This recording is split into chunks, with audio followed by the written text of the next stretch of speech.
El tema de la energía, las tarifas, la conflictividad social que ha desatado a partir de los enormes tarifazos que viene aplicando el gobierno de Mauricio Macri, nos arman un escenario que requiere conocer puntualmente de qué se trata todo esto. Estamos con Gustavo Laud, es un experto en recursos estratégicos energéticos y también en temas de política internacional. Con él vamos a tratar de encontrar una síntesis al conocimiento de la información que no está en los medios hegemónicos, en los medios masivos y que requiere conocerla para comprender de qué se trata. Gustavo, muchas gracias. No, gracias a vos, Omar, gracias por la invitación, realmente. ¿Dónde está la, como dicen en el barrio, ¿no? La madre del borrego, el kit de la cuestión, el tema que no se comprende y que está muy oculto en esta cuestión de las tarifas? Mirá, desde mi óptica, en toda la problemática de las tarifas, ya sea luz o gas, lo que hay es un intento solapado de parte de este gobierno por generar un conjunto de transferencias a las grandes empresas del sector hidrocarburífero, fundamentalmente, que algunas de ellas también tienen vinculaciones con el sector eléctrico, en el caso de la generación y distribución de energía.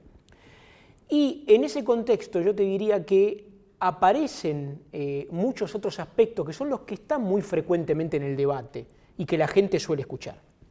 La falta de calidad en la distribución eléctrica, las deficiencias permanentes, los cortes, la falta de inversiones. Ahora, el problema que tenemos aquí, Omar, es que hay una desconexión que desde mi óptica es deliberada, que se ha buscado provocarla, entre la forma en que los servicios públicos de gas y electricidad se gestionan y lo que generan en términos de bienes públicos para la gente, que es muy pobre, como resultado, digo, ¿no? Y lo que hay detrás en términos de un sistema hidrocarburífero que básicamente funciona en base a dos grandes criterios.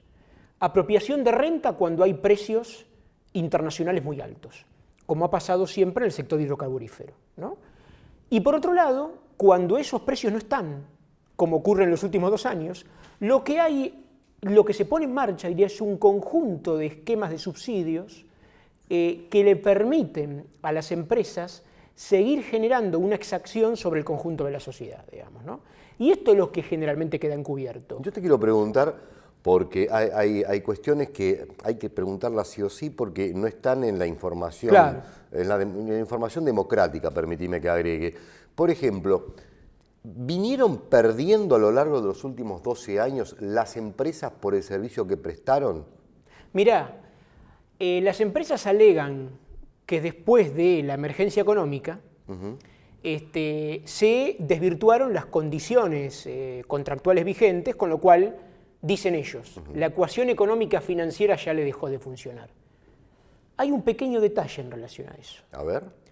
El pequeño detalle es que el Estado Nacional, en todos estos años, por lo menos desde hace una década, entre el 2006 y el 2015, ha subvencionado a todas las empresas prestadoras de servicios públicos, las de gas y las de electricidad, en términos de poder mantener determinadas condiciones confiables en la prestación del servicio, es decir, que no se resienta la calidad del servicio de cara al usuario, y en ese sentido, lo que ocurría que, dado que no se les daban aumentos permanentes de tarifas, como se expresó, yo te diría acá en esto, en los casos de las 2 empresas prestadoras del servicio de electricidad en la región metropolitana, a cambio era el subsidio. A cambio se le daba el subsidio, pero el gran agujero negro del sistema venía en la problemática del control y de la regulación pública sobre qué se hacía con eso.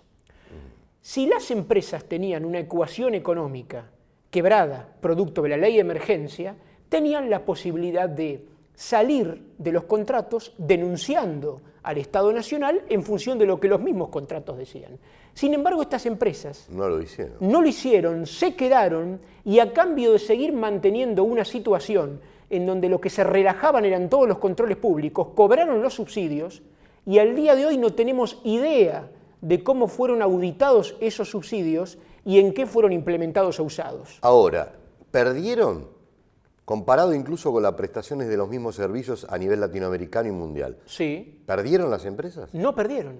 Ahora, el gobierno ha dado, el gobierno anterior, un volumen de dinero a través de los subsidios. Y en menos de un mes, mes y medio, con las nuevas aplicaciones de Aranguren, prácticamente se les da un 50% más en un periodo de tiempo que no es de 12 años, sino de un mes y medio. Así es. O sea, sobre lo que han ganado, ahora vuelven a ganar, pero con una particularidad: no han desarrollado la investigación de los nuevos pozos para nuevos servicios. Correcto. Esto, o sea, entonces es el que sigue pagando la fiesta, es el contribuyente. Sí, acá básicamente en el sector de hidrocarburos se ve más en gas que en petróleo. Correcto. Pero en los dos esquemas de negocios del sector hidrocarburífero, lo que ha habido es la consumación de un esquema de subsidios que el año pasado, en el caso del petróleo, yo le quiero decir a la gente que tenemos un barril que tiene un precio diferenciado del internacional. Ese barril hoy es más alto que el precio internacional. En números globales, en el 2015, bajo la anterior administración, las empresas petroleras captaron alrededor de 4.000 millones de dólares por esa simple y sola diferencia. Este año, como las diferencias son menores, claro, se estima que podrían estar entre los 2.500 y 3.000 millones, solo por, con perdón de la expresión, ¿no?, la manganeta esta del barril criollo, cuya diferencia de precio, en relación al precio internacional hoy, le permite embolsar esta suma de dinero a las empresas. Por otro lado, ¿qué es lo que ha ocurrido? Que se ve dramáticamente en el tarifazo del gas. ¿Qué es lo que no puede explicar Aranguren y todo el gobierno? Que detrás de las resoluciones que deciden el tarifazo del gas, lo que está es la recomposición de precios a las grandes empresas gasíferas, que básicamente son tres las que explican más del 60% de la producción de gas en la Argentina: YPF, Total y Pan American Energy. Bueno, a esas empresas les han dado un precio del gas que sacan de los yacimientos, lo que se llama el precio del gas en boca de pozo, en boca de pozo, sí, sí, que es más de un 100% de lo que existía en promedio en todo el mercado hasta el momento, hasta comienzo del año 2016.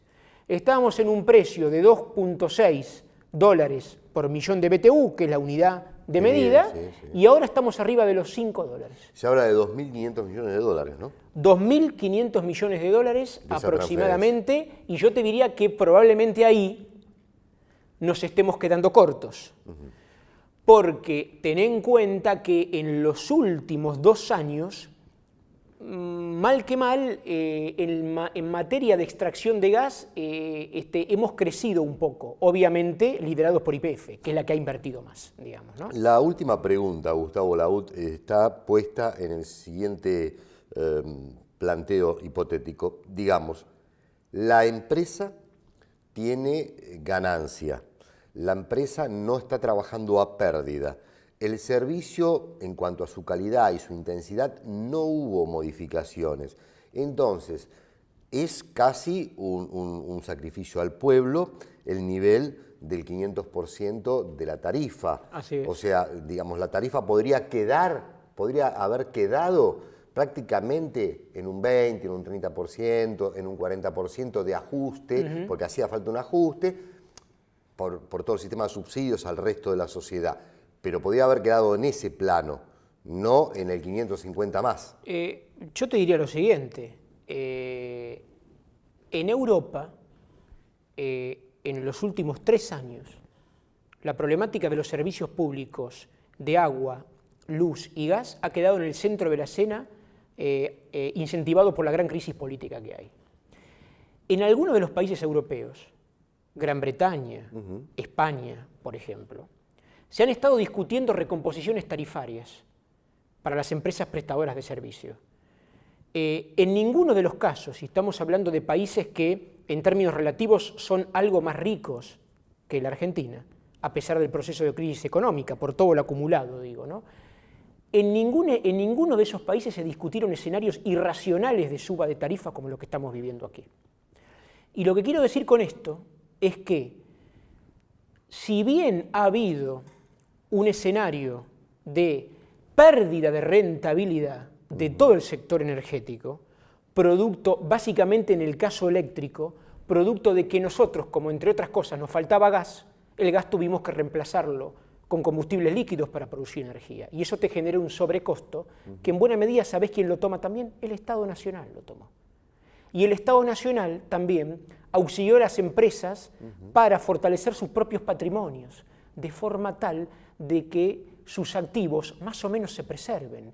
Y nosotros pensamos que, como esas situaciones ocurrieron, de ninguna manera se podría haber salteado de lo primero que había que hacer.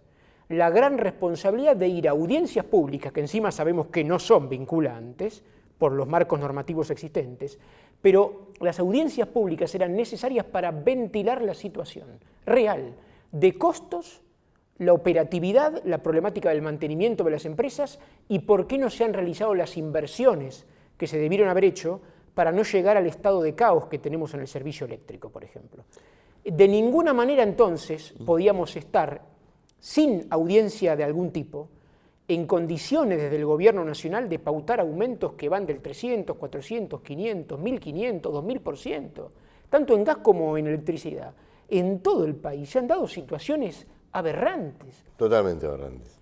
Yo te quiero agradecer muchísimo, Gustavo, este momento aquí, en Cara y Seca de la Información en 15M, en 15 minutos, porque creo que nos abre un panorama para hacer una nueva lectura con todo esto, ¿no? Y hablábamos recién de la justicia con Gustavo Laud, o de lo injusto, porque hay una ausencia de justicia.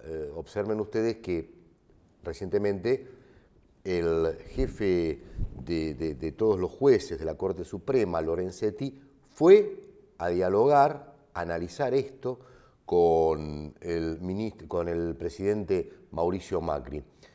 Aberrante en términos éticos, ¿no? Y la audiencia a la cual hace referencia a Gustavo Laud, de los consumidores, se sigue postergando, como también el fallo final. Mientras tanto, la fiesta sigue, pero no para abajo, sino para arriba. Vamos a la columna y continuamos en otro Cara y Seca. Bueno, hoy los quiero invitar a que nos preguntemos juntos algo que muchos de nosotros consideramos bastante diariamente, que es ¿por qué tanta gente está dispuesta a aceptar que le cuenten de forma distorsionada la realidad que viven? Que le digan que todo va bien cuando en lo cotidiano siente, vive todos los días que las cosas van empeorando. Sin embargo, se ajusta a ese discurso. ¿Por qué? Porque necesita creer. Hay una condición humana que es la necesidad de creer y que podemos llamar también la ilusión. La ilusión es una distorsión de la realidad en función de un deseo, en función de lo que quisiéramos que sea, no de lo que es, de lo que quisiéramos que sea. Entonces, cuando esto es exaltado insistentemente como mensaje, la persona se aferra a esta esperanza, porque encuentra ahí una forma de dar sentido a su vida. Y si no lo tiene, se le presenta como un vacío, como una vida sin objetivo. Esto permite entender que muchos aspectos hasta disparatados de los discursos oficiales sean aceptados o, en todo caso, que no generen una reacción como se supondría que racionalmente tendría que generarla. En mucha gente hay indiferencia también, o sea, la mayoría de la gente buena, la totalidad o la mayor parte de la población está atenta a su día a día, está atenta a resolver sus problemas diarios y trata muchas veces de no enterarse de cosas que lo pongan mal. La indiferencia es un refugio, la negación es otro, la argumentación que encuentran, aunque no le parezca muy creíble, el dejarse llevar por la opinión de los otros, son recursos con los cuales puede preservar su vida diaria. Entonces, la ilusión es un elemento necesario, un elemento de la estructura psíquica. Y cuando se la sabe manejar bien, se puede hacer que esa persona acepte lo que no aceptaría de ninguna otra manera. Pero la gente no es tonta, es lenta. Es lenta para poder desprenderse de lo que supuestamente le da una respuesta segura para su vida. Y aunque lenta, un día reacciona, razona, y entonces veremos con qué nos encontramos. Ustedes seguramente deben estar anotando todo lo que nos contaba Gustavo Laut y sorprendidos algunos, otros ya no tanto, tienen un poco curtida la experiencia en todo esto de tanta mentira. Pero la conclusión podrían ser varias, pero la principal para mí está ubicada en la desinformación. Cómo se confunde a la sociedad ocultando información y hacia dónde se la lleva, porque eso era tan importante lo que dijo Gustavo Laut, porque puso en descubierto las razones, las estructuras, los intereses. ¿Y quién termina pagando, como siempre? Bueno, eso ya lo sabemos, quién termina pagando. Lo importante es de qué manera se sale a la batalla para defender los intereses de la sociedad frente a esta idea de volver a ser permeables y ponerse de rodillas ante los intereses de los enormes grupos dominantes que siguen teniendo aquí la gran fiesta, porque hablábamos de Pan American Energy hace un rato, y Pan American Energy en otros países no puede hacer esto que está haciendo acá, porque hay un fuerte castigo, una cierta, o tal vez no tan cierta, sino mucho más sólida protección a los intereses de los consumidores. En fin, para sacar las conclusiones.